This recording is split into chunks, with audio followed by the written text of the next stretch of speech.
दिखाओ हाथ। ये लोग वोट डालने गए थे, इनको मार के डंडों से भगाए।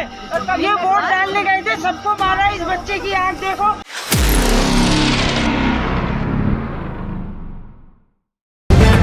द लाइव टीवी, सच सबसे आगे। दोस्तों मैं बात हफीज हूँ। रामपुर में जो उपचुनाव हुआ वहां भारतीय जनता पार्टी ने जीत हासिल कर ली, लेकिन उसके बाद से ही पूरी चर्चा वापस शुरू हो गई कि कैसे भारतीय जनता पार्टी की सरकार है उत्तर प्रदेश में, और रामपुर जहां बीजेपी किसी हाल में कभी नहीं जीतती थी, वहां पर पुलिस के माध्यम से लोगों को रोका गया, खास तौर पर मुस्लिम समुदाय के लोगों को, और उनको वोट डालने से वंचित किया गया। इसके वीडियोज वायरल होने लगे थे, और अब जब पूरा मतदान संपन्न हुआ तो 33% वोट वहां डला था। सबसे कम आज तक का वोट प्रतिशत रामपुर में था, और रामपुर के उपचुनाव वाली सीट के ऊपर अब जो मामला है वो फंस गया है सुप्रीम कोर्ट में जाके। सुप्रीम कोर्ट में याचिका लगा दी है एक वकील ने, और चीफ जस्टिस ऑफ इंडिया मतलब मुख्य न्यायाधीश इसकी सुनवाई कर रहे हैं। मुख्य न्यायाधीश के सामने ले जाके रखा है। मैं अमृत विचार से पढ़ के आपको सुनाता हूं। इस मीडिया पोर्टल ने भी डाला है और भी लोगों ने डाला है। रामपुर सुप्रीम कोर्ट पहुंचा उपचुनाव में पुलिस की बर्बरता का मामला। अब लोग सवाल कर रहे हैं क्या दोबारा उपचुनाव होंगे रामपुर में? क्या ये रामपुर के जो चुनाव हुए हैं इनको जीरो कर सकता है सुप्रीम कोर्ट आने वाले समय में? और बीजेपी की जो जीत हुई है वो क्या हार में परिवर्तित हो सकती है, तब्दील हो सकती है? ये सारे सवाल आपके मन में भी हैं, मेरे मन में भी हैं, और जनता के मन में भी है, क्योंकि विषय मैंने पहली बार देखा है कि उपचुनाव का वोटिंग का मामला जो है वो सुप्रीम कोर्ट में जाके फंस गया, और सुप्रीम कोर्ट ने सुनने के लिए कह दिया हो कि कल आप ले आइएगा, आपके पिटीशन पे सुनवाई कर लेंगे। ये क्या लिखा है पढ़ के सुना देता हूं इस अखबार में। आगे लिखा अमृत विचार ने, पूर्व मंत्री आजम खां के भड़काऊ भाषण मामले में विधायकी जाने के बाद रामपुर में 5 दिसंबर को हुए उपचुनाव में पुलिस की बर्बरता और मतदाताओं को वोट डालने से रोकने के मामले में अधिवक्ता सुलेमान मोहम्मद खान ने सुप्रीम कोर्ट में चीफ जस्टिस की बेंच में रिट पिटीशन और पीआईएल मेंशन की है। अब इस मामले में गुरुवार की सुबह 10:30 बजे सुप्रीम कोर्ट में सुनवाई होगी। उन्होंने इस मामले से चुनाव आयोग को भी आगाह कराया है। ये पूरा का पूरा मामला है परसों का, मतलब कल जो तारीख जो परिणामों की तारीख थी उस दिन सुबह सुनवाई होनी थी। और उस दिन क्या हुआ सुनवाई को लेकर, कल जब कोर्ट के अंदर वकील साहब पेश हुए तो कोर्ट में चीफ जस्टिस ऑफ इंडिया ने क्या कहा वो भी मैं आपको सुनाऊंगा। आर्टिकल 19 ने लिखा है, सुप्रीम कोर्ट में एक वकील ने सीजेआई यानी चीफ जस्टिस ऑफ इंडिया की बेंच से रामपुर उपचुनाव के बारे में कहा, पुलिस ने हजारों लोगों को वोट देने से रोका, लोगों की पिटाई की, मैं भी वहां का वोटर हूं। सीजेआई ने कहा, मतलब मुख्य न्यायाधीश ने कहा, यह गंभीर मसला है, कल सुबह फिर से मामला कोर्ट में रखा जाए। कल जब पिटिशनर गए कोर्ट में और उन्होंने अपनी बात रखी वहां पर पिटिशन के ऊपर, तो सुप्रीम कोर्ट के जो चीफ जस्टिस थे उन्होंने कुछ चीजों की कमी बताते हुए कहा कि ये इस तरह से हम सुनवाई नहीं कर सकते, गंभीर मसला है।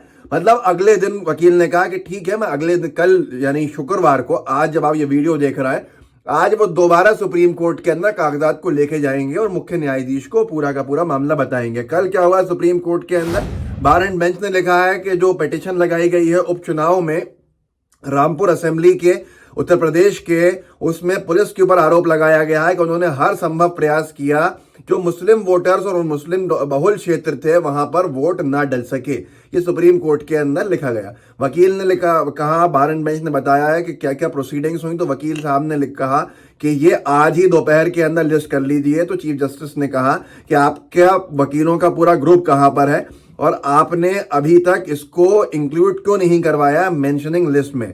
हम सुबह 10:30 बजे तक केसेस लेते हैं। उन्होंने शिकायत करी किसी कर्मचारी की, उसके बाद कहा कि मैं कल अपने सारे कागजात और डायरी नंबर के साथ आपके कोर्ट के अंदर पेश होऊंगा। अब यहां पर लोग सवाल पूछ रहे हैं कि क्या रामपुर में अब वापस खतरे की घंटी बीजेपी के लिए बन गई है, बज गई है? भारतीय जनता पार्टी के किस तरह के वीडियोस जो वायरल हुए थे जिसके बाद से ये हंगामा खड़ा हुआ, मैं आपको वीडियो से भी परिचित करा देता हूं, दोबारा रूबरू करा देता हूं। पहला वीडियो ये देख लीजिए, सत्यप्रकाश भारती जी ने डाला था कि मुस्लिम बाहुल्य क्षेत्र रामपुर में वोट डालने गए मुस्लिम मतदाताओं पर पुलिस द्वारा वोट डालने से रोका गया, विरोध पर महिलाओं को पीटा गया।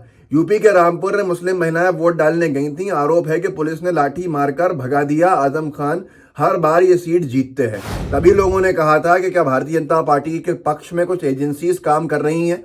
क्या जबरदस्ती ऐसे वोटर्स को देखकर जो बीजेपी के खिलाफ जाएंगे उनको रोका जा रहा है? और पुलिस को किसने अधिकार दे दिया है आईडी कार्ड्स और वोटर आईडीज चेक करने का मतदान के पहले? तो ये सारी की सारी चीजें थी। जरा इस वीडियो को देखिए, इन्हीं सारे वीडियोस को आधार बना के रामपुर का पूरा मामला उपचुनाव का सुप्रीम कोर्ट में ले जाया गया है और सुप्रीम कोर्ट सुन भी रहा है। जरा देख लीजिए इस वीडियो को, आपको याद आ जाएगा कि मामला है क्या, कैसे वहां मुस्लिम मतदाताओं को रोका गया था और किसके इशारे पे था, ये आप समझ जाएंगे। देखिए ये लोग वोट डालने गए थे, इनको मार के डंडों से भगाए।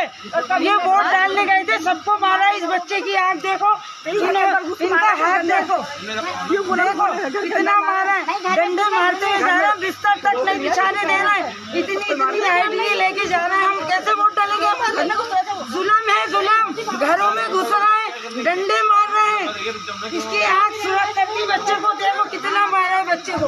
और घर के दरवाजे नहीं खोलने दे रहे हैं, जुल्म कर रहे हैं। ये बताओ ये कल को क्या हशर करेंगे हमारा?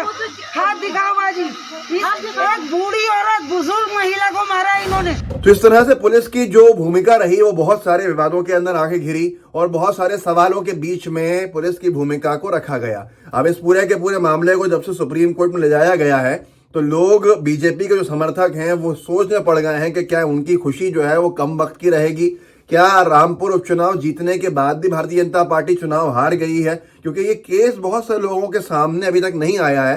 गोदी मीडिया दिखाएगा नहीं तो ये तो हम ही को दिखाना पड़ेगा, आपको दिखाना पड़ेगा।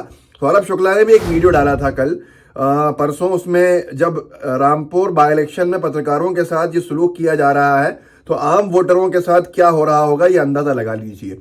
जिस रामपुर उपचुनाव की जीत की बीजेपी को अब जवाबदेही तय करनी पड़ रही है सुप्रीम कोर्ट के अंदर, जब उनको बुलाया जाएगा तो उसी रामपुर के उपचुनाव के अंदर पुलिस वाले कैसे बदतमीजी कर रहे थे। जब अब्दुल्ला आजम खान कुछ मतदाताओं को लेके गए वहां पर और पीछे प्रेस वाले कुछ रिकॉर्ड कर रहे थे, वीडियो अपना बना रहे थे, तो पुलिस वालों ने क्या कहा जरा आप खुद देख लीजिए।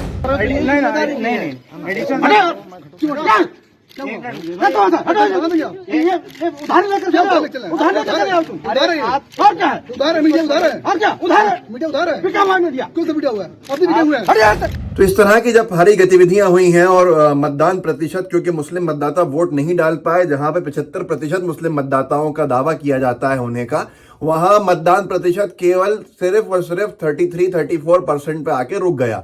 इतना कम मतदान हुआ तभी भारतीय जनता पार्टी चुनाव जीत गई। लेकिन वो भाजपा जो खुशियां मना रही थी, अब उसको कोर्ट के अंदर बहुत सारे जवाब सरकार की तरफ से रखने पड़ेंगे कि वहां पुलिस की ऐसी भूमिका क्यों रही। और हो सकता है कि आने वाले समय के अंदर सुप्रीम कोर्ट अगर अपना डंडा चलाती है, सुप्रीम कोर्ट को आप कन्विंस करते हैं जो वकील हैं, तो फिर वहां दोबारा उपचुनाव की अगर घंटी बजी तो बीजेपी के लिए कितना घातक होगा वो उपचुनाव, उसका अंदाजा बीजेपी को अच्छे से।